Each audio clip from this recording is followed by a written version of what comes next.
आप देख रहे हैं नेट्रिक न्यूज, साहस सच कहने का। नमस्कार, आप देख रहे हैं नेट्रिक न्यूज और आपके साथ मैं हूं दीप्ति द्विवेदी। चलिए रुक करते हैं खबरों की ओर।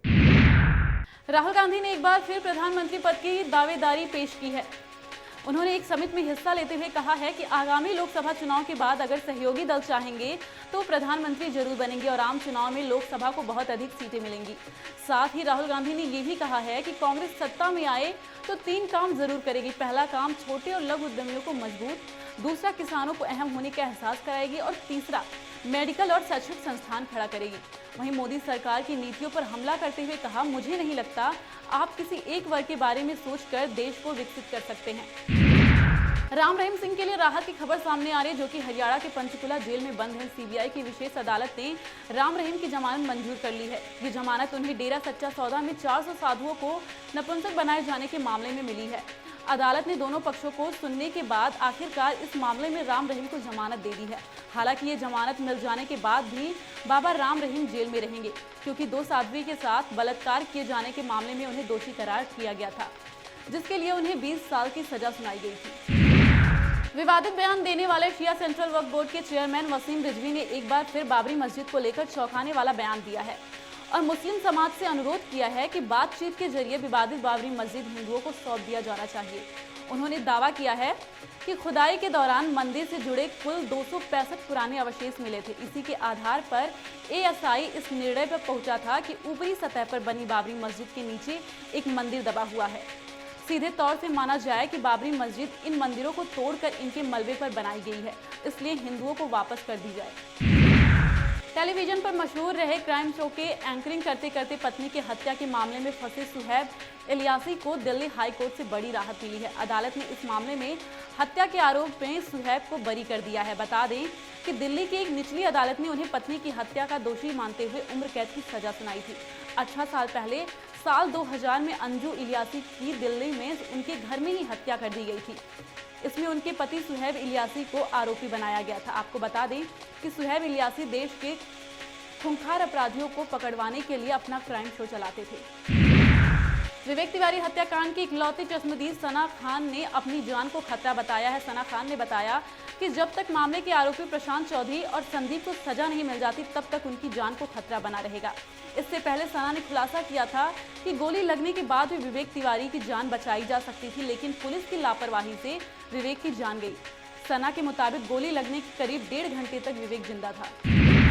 गाजियाबाद के साहिबाबाद इलाके में उस वक्त हड़कंप मच गया जब एक ब्रीजा कार में अचानक आग लग गई, जिसमें कार सवार युवक की मौके पर ही जलकर मौत हो गई। मृतक का नाम नवीन दास था, जो कि इवेंट मैनेजमेंट का काम करता था। इसके साथ ही वो आम आदमी पार्टी से भी जुड़ा हुआ था। वहीं परिजनों का आरोप है कि नवीन दास की हत्या की गई है। फिलहाल परिजनों की शिकायत पर हत्या का मुकदमा दर्ज कर लिया गया है।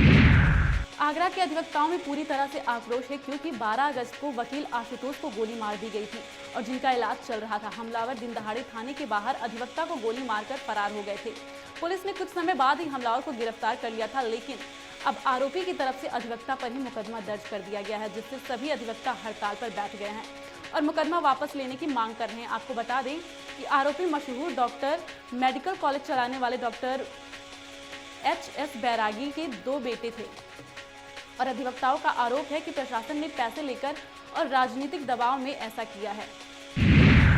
गाजियाबाद को ग्रामीण सर्वेक्षण 2018 में पहला स्थान मिला। आपको बता दें कि भारत सरकार द्वारा ग्रामीण सर्वेक्षण कराया गया था, जिसमें यूपी जिले के गाजियाबाद को 94.3 रैंकिंग के साथ पहला स्थान प्राप्त हुआ है, जबकि देश में 11 स्थान मिला है। यह सर्वेक्षण गाजियाबाद के 7 गाँव में हुआ था। वहीं DM ने बताया कि शौचालय और जगह जगह डस्टबिन लगाना, सार्वजनिक स्थान पर सफाई जैसे स्कूल, आंगनबाड़ी, पंचायत घर में भी सफाई रखी गई और ये सब ग्राम प्रधानों के सहयोग से हुआ है। इसके अलावा थीम पेंटिंग भी बहुत मददगार साबित हुई है। साथ ही FM और सिनेमा घरों के माध्यम से प्रचार प्रसार करना बहुत अच्छा रहा और आने वाले समय में लोगों को जागरूक भी किया जाएगा। आगरा में थप्पड़बाज एक सिपाही का वीडियो वायरल हुआ है, जिसमें सिपाही ने टोलकर्मी को थप्पड़ मारा और पिस्टल निकालने की कोशिश की।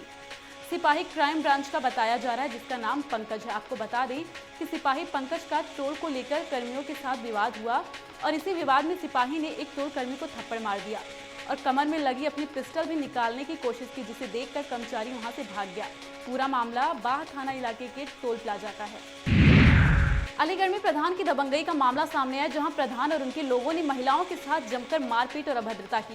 दरअसल गांव भदेशी में सरकारी योजनाओं को लोगों तक पहुंचाने के लिए कानून गो ने एक कैंप लगाया है, जिसमें प्रधान और गांव के लोग मौजूद थे।